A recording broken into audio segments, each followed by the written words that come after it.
जय हिंद, जय भारत। केंद्र के कर्मचारी, पेंशनर्स और फैमिली पेंशनर्स की वेलफेयर से जुड़ी जानकारियों के साथ मैं रीना सुथार आप सभी का स्वागत करती हूँ। आज के इस वीडियो की शुरुआत करते हुए सबसे पहले बात कर लेते हैं उन टॉपिक की जिसकी जानकारी लेकर आज के इस वीडियो में आई हूँ। देखिए, आज के इस वीडियो में सबसे पहले बात होगी जुलाई 2026 की पेंशन के बारे में। अभी तक बहुत सारे हमारे पेंशनर्स और फैमिली पेंशनर्स ऐसे हैं जो जुलाई महीने की पेंशन के मैसेज को लेकर परेशान हो रहे हैं। इसके साथ साथ हम बात करेंगे 8वें वेतन आयोग से जुड़ी कुछ लेटेस्ट अपडेट की, और इसके साथ हम कुछ कमेंट्स के जवाब देंगे और एक एग्जाम्पल के साथ ये भी शेयर करूंगी कि क्यों आपको हर एक वीडियो देखने सैनिक न्यूज विद रीना चैनल की जरूरी हो जाता है, क्योंकि इस चैनल के माध्यम से मैं हर वेलफेयर से जुड़ी जानकारी शेयर करने की पूरी कोशिश करती हूँ और ज्यादा से ज्यादा प्रयास करती हूँ कि एसीपी और एमएससीपी को लेकर बात करूं। और देखिए, आज भी बहुत सारे केस हमारे सामने ऐसे आते हैं जहां हमारे पेंशनर्स या फैमिली पेंशनर्स गलत रैंक की पेंशन ले रहे हैं। उनकी पेंशन में हर महीने 2 से 4 हजार की बढ़ोतरी हो सकती है, लेकिन जानकारी ना होने की वजह से वो इस बात को लेकर प्रयास ही नहीं कर रहे हैं। तो आप सभी लोगों के लिए ये वीडियो बेहद ही महत्वपूर्ण रहने वाला है। वीडियो में अंत तक बने रहिए। इस चैनल के माध्यम से दी गई जानकारी अगर आप सभी लोगों के लिए यूजफुल रह रही है तो लाइक और शेयर कर दीजिएगा। वीडियो को हाइप करके हर एक कर्मचारी पेंशनर्स तक वीडियो की जानकारी पहुंचाइएगा। आप चाहें तो चैनल को ज्वाइन कर सकते हैं, लेकिन सब्सक्राइब नहीं किया है जल्दी से पहले चैनल को सब्सक्राइब कर लीजिए, नोटिफिकेशन ऑन करिए, फिर वीडियो को देखना कंटिन्यू करिए। तो चलिए, इसी के साथ आज के इस वीडियो की शुरुआत कुछ कमेंट्स के साथ करते हैं। देखिए, हमारे एक पेंशनर्स लिख रहे हैं कि please share a detailed about ACP, यानी एसीपी से जुड़ी हुई जानकारियां डिटेल में शेयर करिए। तो देखिए, वैसे तो मेरी पूरी कोशिश होती है कि एसीपी और एमएससीपी से जुड़ी हुई जो भी सारी जानकारियां हैं उसको मैं डिटेल में बेहद ही आसान भाषा में समझाऊं, ताकि हमारे सर्विस पेंशनर्स भाइयों के साथ मेरी फैमिली पेंशनर्स बहनें भी एसीपी और एमएससीपी को लेकर जो है कंप्लेन दर्ज करा दे। और आज बहुत सारी हमारी फैमिली पेंशनर्स बहनें ऐसी है जिन्होंने इसको लेकर कंप्लेन दर्ज कराई है। बहुत सारे केस जो है उन पर अभी काम चल रहा है और आने वाले दिनों में इससे जुड़ी हुई जानकारी भी इस चैनल के माध्यम से मैं शेयर करूंगी। तो बिल्कुल एक एसीपी और एमएससीपी का डिटेल वीडियो में लेकर इस चैनल पर आऊंगी, तब तक थोड़ा सा इंतजार कर लीजिए। चलिए, अगला कमेंट है, इस कमेंट्स को ध्यान से सुनिए। बहुत सारे हमारे जो कुछ ऐसे पेंशनर्स होते हैं वो ये कहते हैं कि मैम बार बार एसीपी या एमएससीपी को लेकर बात क्यों, लेकिन जरूरी नहीं है कि हर वीडियो हर व्यक्ति तक पहुंचे। अब यहाँ देखिए, हमारे पेंशनर्स ने हालांकि यहाँ पर बेसिक को लेकर कहा था। ये लिख रहे हैं कि मैम मैं 2006 में टीएस नायक से रिटायर हूँ। मेरी बेसिक पेंशन 22,726 आ रही है। 20 साल सर्विस है। बेसिक सही आ रही है या नहीं, प्लीज बताइएगा। अब देखिए, पहली नजर में अगर हम देखें 22,726 रुपए ये बेसिक सही है, ओआरओपी 3 के हिसाब से है। एक टीएस नायक रैंक जिनकी सर्विस 20 साल है, उनकी ओआरओपी 3 के हिसाब से 22,726 रुपए, ये बेसिक तो सही है, लेकिन गड़बड़ी जानते हैं कहाँ है? गड़बड़ी ये है कि ये पेंशनर्स जो है 2006 में रिटायर होकर आए हैं, उनको एमएसीपी लागू है। अब सर्विस इनकी 20 साल है, 20 साल सर्विस है। हवलदार की एमएससीपी इनको 18 साल में ही मिल जाएगी। 18 साल सर्विस पूरा होने पर एमएससीपी का जो है हवलदार की एमएससीपी का उसका नियम है। तो अब टेबल के माध्यम से मैं इसको समझाती हूँ कि देखिए, जैसे कि अभी आप देख पा रहे हैं ओआरओपी 3 की टेबल की अगर बात करें, ये टीएस नायक का टेबल है। 20 साल सर्विस, ओआरओपी 2 में 20,969 रुपए के आसपास थी, और वहीं पर ओआरओपी 3 में 22,726 रुपए जो अभी इन्होंने लिखी है, तो वो बराबर है। ओआरओपी 3 में हुआ है, पेंशन रिवीजन हुई है, लेकिन यहाँ पर इनको एमएससीपी को लेकर कंप्लेन दर्ज करानी है। आपको एमएससीपी लागू है हवलदार की। अभी जो आपको पेंशन मिल रही है नायक रैंक की मिल रही है, और आपको हवलदार की एमएससीपी के लिए कंप्लेन दर्ज करानी है। फिर कितना फर्क पड़ेगा? अब देखिए, अभी अगर हम ओआरओपी 3 में देखें, 20 साल सर्विस, हवलदार रैंक 24,763 रुपए, पूरा 2,100 रुपए यानी 2,037 रुपए के आसपास का जो है डिफरेंस आ रहा है सिर्फ बेसिक में। बाकी इस पर महंगाई भत्ता जुड़कर तो ये डिफरेंस और बढ़ जाएगा, यानी 3-3.5 हजार के आसपास का फर्क आपको पड़ेगा, और 8 पे कमीशन में तो और ज्यादा। तो आप समझिए कि एसीपी या एमएससीपी के लिए कंप्लेन दर्ज करानी क्यों जरूरी है। जैसे ही जिन्होंने भी ये कमेंट किया है, मेरी उनसे रिक्वेस्ट है कि जल्दी से सीपी ग्राम में सिर्फ कॉल करके कंप्लेन दर्ज करा दीजिए, आपको हवलदार की एमएससीपी या एससीपी एमएससीपी मिलनी चाहिए। अगर आपसे कंप्लेन नहीं दर्ज हो पाती, आप मुझे कॉल करिए, मेरे फोन नंबर आपको कल के वीडियो में भी मिल जाएंगे, मैं आपकी कंप्लेन दर्ज करा दूंगी। और एमएससीपी आपको मिलेगी तो आपको जब आप रिटायर होकर आए हैं तब से अब तक का आपका लाखों रुपए का एरियर भी आपके खातों में क्रेडिट होगा। और यह सिर्फ और सिर्फ एक कॉल से होगा जो आपको सीपी ग्राम पर करनी है, और कोई भी कार्रवाई करने की आपको जरूरत नहीं पड़ेगी। अतिरिक्त एरियर के लिए भी आपको नहीं कहना पड़ेगा। तो प्लीज इसके लिए कंप्लेन दर्ज कराइए। और आज मैं एक रिक्वेस्ट ही करती हूँ, देखिए ये इस चैनल को शुरू करने का मेरा उद्देश्य यही था कि मैं हमारी डिफेंस की फैमिली पेंशनर्स की मदद कर पाऊं। और अब तो काफी संख्या में हमारे जो सर्विस पेंशनर्स हैं वो भी हमारे साथ जुड़े हैं। सेंट्रल गवर्नमेंट के अन्य विभाग मंत्रालयों के पेंशनर्स, फैमिली पेंशनर्स जुड़े हैं। आप सभी से मेरा निवेदन है, थोड़ा प्लीज चेक करिए कि आपकी पेंशन सही आ रही है या नहीं आ रही। देखिए अगर मैं किसी भी परिवार की मदद कर पा रही हूं तो ये मेरे लिए बहुत सौभाग्य की बात है। अगर किसी को एमएससीपी लागू है और नहीं मिल रही है, एससीपी लागू है या नहीं मिल रही, उन तक अगर हमारा ये वीडियो पहुंचा, उन्होंने एससीपी एमएससीपी को लेकर प्रयास किया, हर महीने उनकी पेंशन में बढ़ोतरी हुई, तो यकीन मानिए सबसे ज्यादा खुशी मुझे होगी। और मुझे ऐसा लगेगा कि इस चैनल को शुरू करने का जो मेरा मकसद था उसमें मैं कामयाब हुई हूँ। और इस मकसद को कामयाब करने में आप सभी को हमारी मदद करनी है, मेरी मदद करनी है। इसलिए रिक्वेस्ट करती हूँ कि आपके सभी साथियों तक इस वीडियो को जरूर से पहुंचाइएगा। अगर आपके ध्यान में कोई ऐसा पेंशनर्स या फैमिली पेंशनर्स आए, आपको लगे कि इनको एमएससीपी एससीपी मिलनी चाहिए लेकिन नहीं मिली, बेसिक कम आ रही है, तो प्लीज उनको मेरे नंबर दीजिएगा ताकि उनकी हम मदद कर पाए। और अभी आप देख ही पा रहे हैं, रोज वीडियो के माध्यम से मैं एक दो केस ऐसे शेयर कर रही हूँ जहां हमें पता चल रहा है कि एसीपी या एमएससीपी नहीं मिली है जो मिलनी चाहिए थी। तो हमें ऐसे सभी परिवारों की, ऐसे व्यक्तियों की मदद करनी है। चलिए इसी के साथ अगला कमेंट देख लेते हैं। एक लिख रहे हैं कि हेलो मैम, मेरी एज 23 है, मेरे फादर और मदर दोनों एक्सपायर हो गए हैं, 2 महीने पेंशन मुझे मिल रही है 2 महीने से। तो अब बस लास्ट एज जो है 25 साल तक है, लड़के की एज 25 साल होने के बाद पेंशन जो है वो स्टॉप हो जाती है।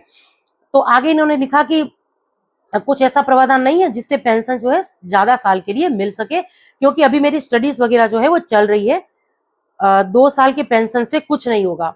देखिए बेटा, आपकी बिल्कुल सही बात है कि 2 साल के पेंशन से कुछ नहीं होगा। अगर आप हायर स्टडी करना चाहते हैं और ज्यादा पढ़ना चाहते हैं तो दिक्कत आती है, खास तौर पर ऐसे बच्चे जहां माता पिता दोनों ही नहीं रहते हैं, तब बच्चों की परवरिश में दिक्कत आती है। और परिवार अपने माँ बाप जो हमारा अच्छा चाहते हैं उतना अच्छा हमारा शायद ही कोई चाहता होगा।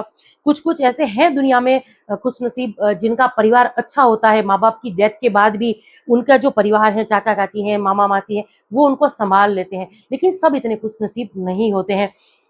तो आप जिन्होंने भी कमेंट किया है उनसे मेरी रिक्वेस्ट है कि प्लीज आप मुझे कॉल करिए, मैं आपको पूरी तरीके से गाइड करूंगी, जो भी मदद बन पड़ती होगी हम जरूर से करेंगे।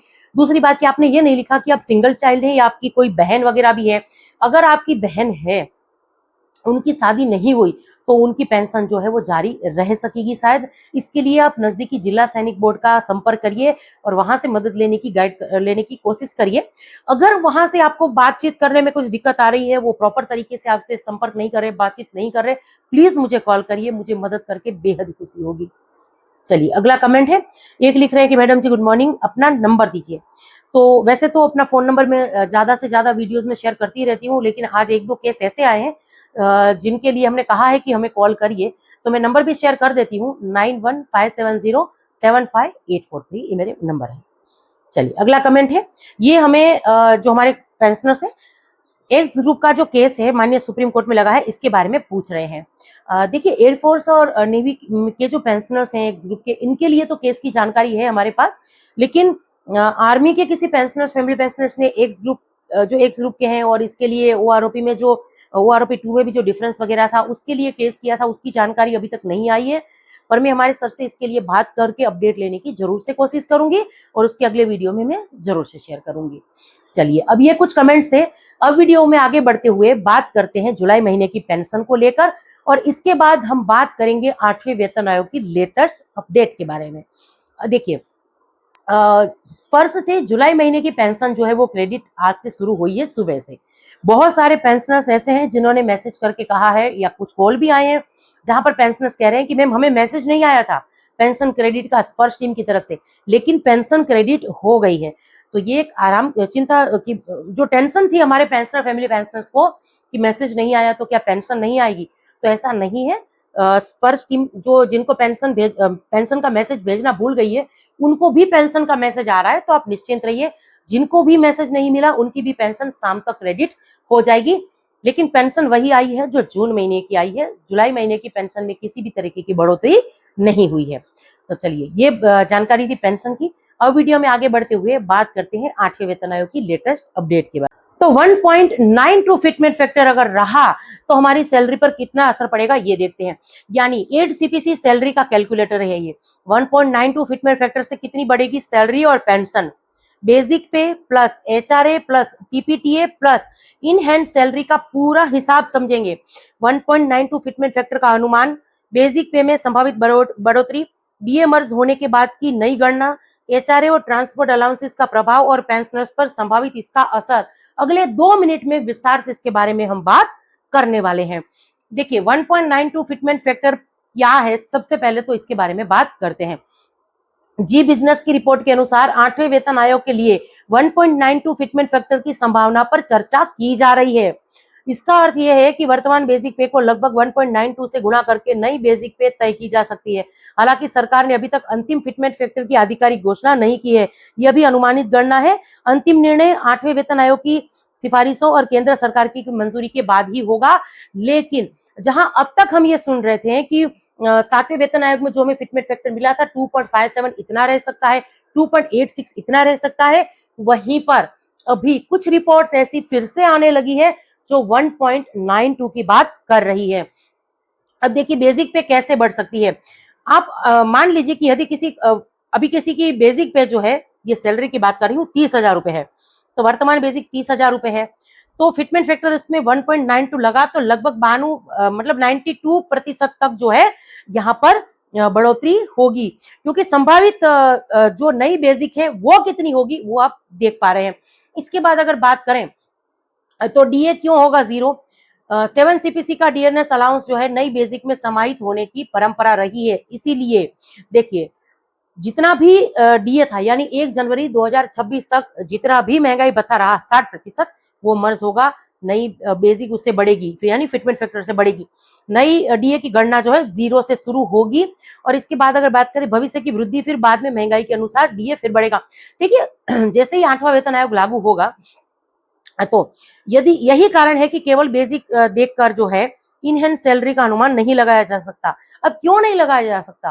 क्योंकि 8वां वेतन आयोग जैसे ही लागू होगा आपको एरियस वगैरह मिलेगा या आपकी नई बेसिक मिलेगी, तब सिर्फ बेसिक ही मिलेगी जो आपकी पुरानी बेसिक को मल्टीप्लाई करके नए फिटमेंट फैक्टर से बनी होगी। उस पर किसी भी प्रकार की महंगाई राहत यानी महंगाई भत्ता नहीं जुड़ेगा।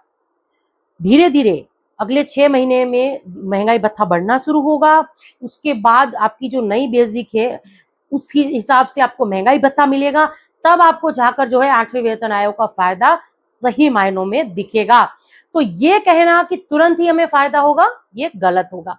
अब HRA और TPTA में क्या बदलाव होगा ये देखिए। जो पुराना अलाउंस, ओल्ड HRA और ओल्ड बेसिक, अब ट्रांसपोर्ट अलाउंस में संशोधन होगा, हाउस रेंट अलाउंस में वृद्धि होगी और नई बेसिक बढ़ने पर जो है सारी इन दोनों ही अलाउंस में बढ़ी होगी। इससे कुल ग्रॉस सैलरी पर सकारात्मक प्रभाव जो है वो पड़ सकता है। तो कुछ इस तरीके से जो है बदलाव होगा। अब इन हैंड सैलरी उतनी नहीं बढ़ेगी जितनी बेसिक। बहुत से कर्मचारी क्या सोचते हैं कि 1.92 फिटमेंट फैक्टर का मतलब है कि 92% हाथ में बढ़ोतरी है, लेकिन ऐसा जरूरी नहीं है। यानी अगर बात करें तो कहीं ना कहीं ये गलत सोच चली आ रही है कि जैसे ही फिटमेंट 8वां वेतन आयोग लागू होगा तो हम ये बताते हैं कि सैलरी डबल हो जाएगी या पेंशन डबल हो जाएगी।